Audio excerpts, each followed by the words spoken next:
बहुत ही दुखद न्यूज कि हमारा एक एयर इंडिया का प्लेन वो क्रैश हो गया। कि क्या ये जानबूझकर किया गया है? क्या सैबोटाज, एयर इंडिया को सैबोटाज करने की कोशिश की जा रही है? जो डीप स्टेट है, पाकिस्तानी है, खालिस्तानी है, मिडल ईस्ट के लोग हैं, टर्की है, चाइनीज है, वेस्टर्न लॉबी है, वो सभी लगी हुई। ये प्लेन 787 ड्रीम लाइनर बोलते हैं इसको, इतना आसान नहीं है इसको नीचे गिरवाना। सैबोटेज की बात आती है तो जैसे भारत ने पाकिस्तान को कहा था कि तुम्हारा आतंकियों को दुनिया के किसी भी कोने में होंगे मैं ढूंढ के मार के आऊंगा, शायद इसके लिए भी भारत को अब तैयार रहना चाहिए इस टाइप की वॉरफेयर के लिए। और पाकिस्तान, अमेरिका, ये सब भारत के खिलाफ जिस तरह की बातें कर रहे हैं, तो ऐसे दौर में कुछ भी हो सकता है। अगर इसमें पाकिस्तान या पाकिस्तान की कोई एजेंसी शामिल है इस तरह के ऑपरेशन में, तो निश्चित तौर पे जांच होनी चाहिए। और अगर उनका इन्वॉल्वमेंट सामने आता है तो we should punish the perpetrators of this terrorist act.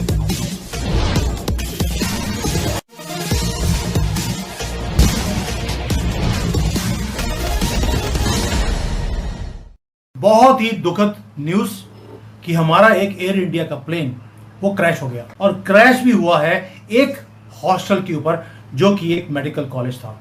अब इसके ऊपर सवाल उठने शुरू हो गए हैं कि क्या ये जानबूझकर किया गया है?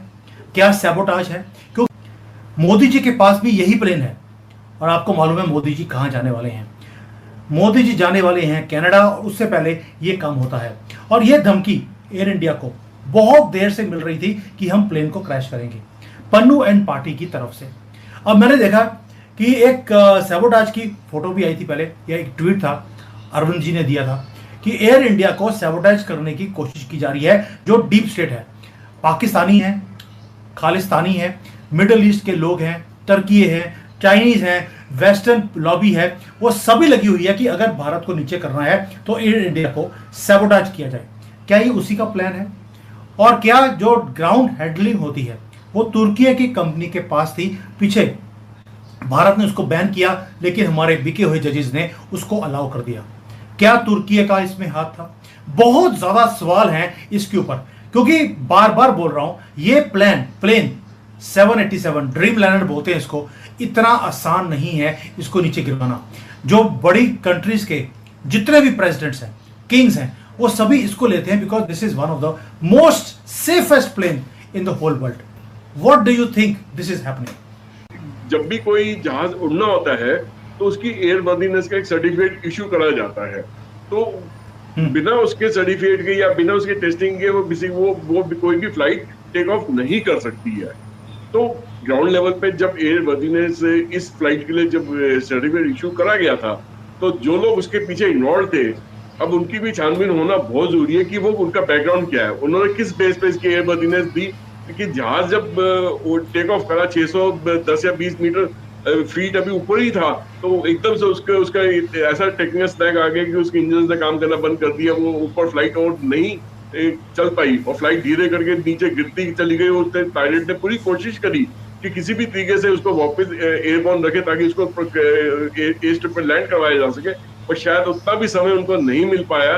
और उन्होंने नजदीक में ही एक डॉक्टर्स हॉस्टल है, उसकी बिल्डिंग के साथ जाके वो क्रैश कर। अब सवाल ये निशान उठेगा कि अगर सर्टिफिकेट इशू हुआ है एयरवर्दीनेस का इस फ्लाइट के लिए, तो ये फ्लाइट टेक ऑफ होने के बाद एकदम से स्नैक कैसे आ गया इसके अंदर, इसमें टेक्निकल स्नैक कैसे आ गया? क्या ये केस सैबोटाज का नहीं हो सकता? तो कहीं ना कहीं पे सैबोटाज की बू सामने मेरे को आ रही है। मुझे ये चीज मतलब जो फेस वैल्यू पे मैं इसको लेने को तैयार नहीं हूँ। एक ट्वीट देखिए, और ये ट्वीट सारा एडम्स नाम की एक महिला का है, और 9 तारीख को ये ट्वीट किया गया है उनके द्वारा अपने ट्विटर अकाउंट पे। आज जिस वक्त मैं वीडियो बना रहा हूं, आज 12 तारीख है, मतलब 3 दिन पहले। और वो अपने ट्वीट में ये दावा करती है कि भारत में कुछ बहुत बड़ा होने वाला है ऑपरेशन, और यहां शायद इतना बड़ा होगा कि कोई अंदाजा नहीं लगा सकेगा। इसके लिए बाकायदा अफगानिस्तान में प्लानिंग हो चुकी है, और अल कायदा के आतंकी भी इस प्लानिंग में शामिल थे। और उन्होंने कहा कि 2 से 3 दिन के अंदर भारत में होगा और पूरी दुनिया में इसकी धूम मचेगी। अब सारा एडम्स के बारे में जब मैंने उनके ट्विटर प्रोफाइल पे खंगाला, तो बहुत ज्यादा नहीं वो इस तरह के क्लेम कर रही हैं, लेकिन बहुत सारे लोग उन्हें FBI लेडी बताते हैं। मतलब कि CIA, FBI से वो नियमित संपर्क में रहती है, CIA के लिए काम भी कर चुकी हैं साउथ एशिया में, और उनके सूत्र बहुत स्ट्रांग होते हैं।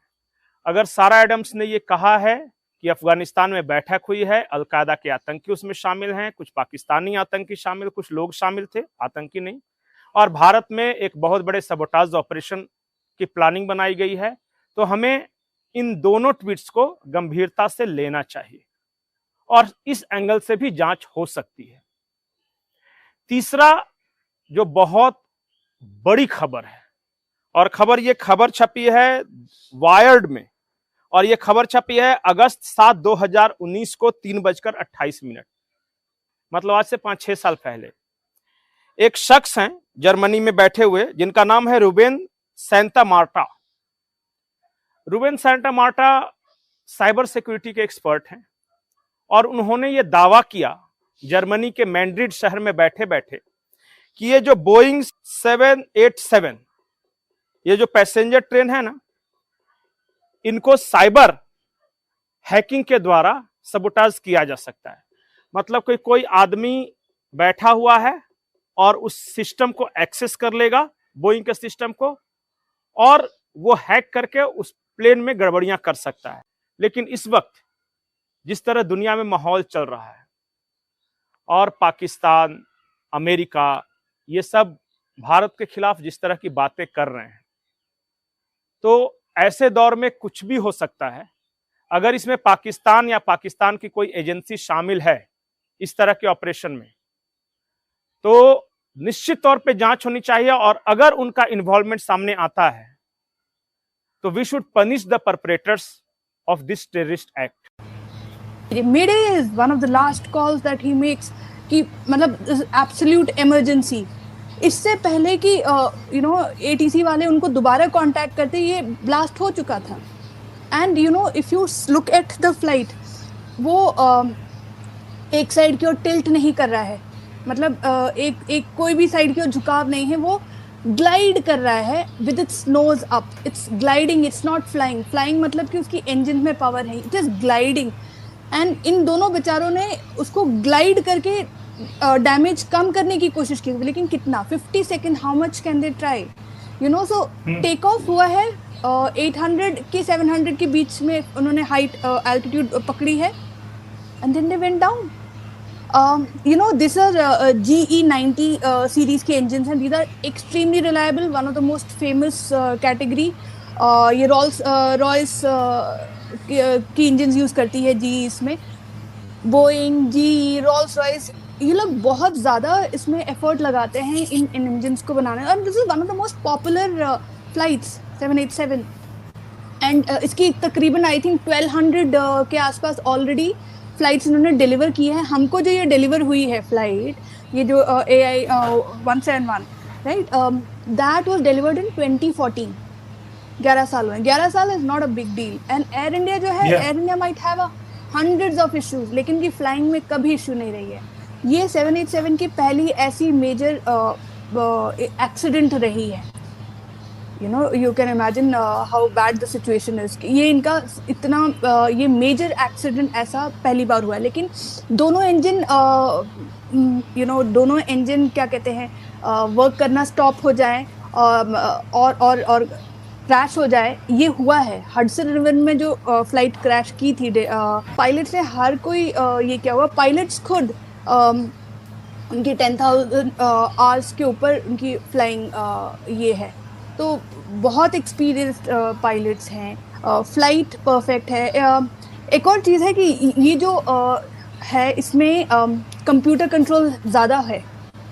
even if the pilot fails, computers take over the and ऐसी टेक्निकल फेलियर की वजह से दोनों इंजन एक साथ नहीं स्टॉप होती हैं. सुमित जी, मुझे ये मतलब मेरी गट फीलिंग ये कहती है, मतलब मेरी इंस्टिंक्ट ये कहती है, फर्स्ट इंस्टिंक्ट ये कहती है, after looking at all the parameters जो अभी तक जितना भी बताया गया न्यूज एजेंसीज के द्वारा, कि ये मुझे एक केस ऑफ सैबोटेज लग रहा है. मैं इसको फेस वैल्यू लेने को तैयार नहीं हूँ. कि मतलब ये इतना बड़ा टेक्निकल स्नैग हो गया कि अल्टीमेटली मतलब प्लेन टेक ऑफ करते करते वो टेक ऑफ आगे नहीं कर पाया और नीचे गिर के ब्लास्ट हो गया। अच्छा, ब्लास्ट भी इतना बड़ा हुआ क्योंकि इतना बड़ा ब्लास्ट इस वजह से हुआ कि the flight was fully loaded, मतलब वो नेक तक भरा हुआ था, उसका टैंक उसका फ्यूल फुल था। तो मतलब इट वाज जस्ट लाइक उसका अंदर मतलब एक्सप्लोसिव मटेरियल इतना in the form of fuel कि जैसे ही वो टकराया तो जैसे कोई किसी जगह से बॉम्ब ब्लास्ट होता है या मिसाइल हिट होती है उस टाइप का ब्लास्ट हुआ है। ये जो मतलब सैबोटेज का इसलिए इसके साथ जोड़ रहा हूँ कि कहीं ना कहीं पे वो भारत को नीचा दिखाने के लिए भी ऐसी हरकत कर सकते हैं। कहीं ना कहीं यहाँ की एविएशन यहाँ पे इन्वेस्टमेंट्स ना आए भारत के अंदर, मामले बिगड़े रहे, इंडिया डिस्टर्ब रहे किसी न किसी लेवल पे, उस तरीके से भी सैबोटेज का मामला सामने हो सकता है। बट ये छानबीन का हिस्सा है, ये छानबीन होकर हो सकता है कि चीजें आने वाले दिनों में सामने भी आए। और अगर ऐसा होता है, सैबोटेज की बात आती है, तो जैसे भारत ने पाकिस्तान को कहा था कि तुम्हारा आतंकियों को दुनिया के किसी भी कोने में होंगे मैं ढूंढ के मार के आऊंगा, शायद इसके लिए भी भारत को अब तैयार रहना चाहिए इस टाइप की वॉरफेयर के लिए। आप अगर हमसे जुड़ा रहना चाहते हैं तो कृपया मेरे चैनल को सब्सक्राइब करें तथा बेल आइकन भी दबा दें ताकि नई वीडियो की जानकारी तुरंत आप तक पहुंच जाए। धन्यवाद। जय हिंद।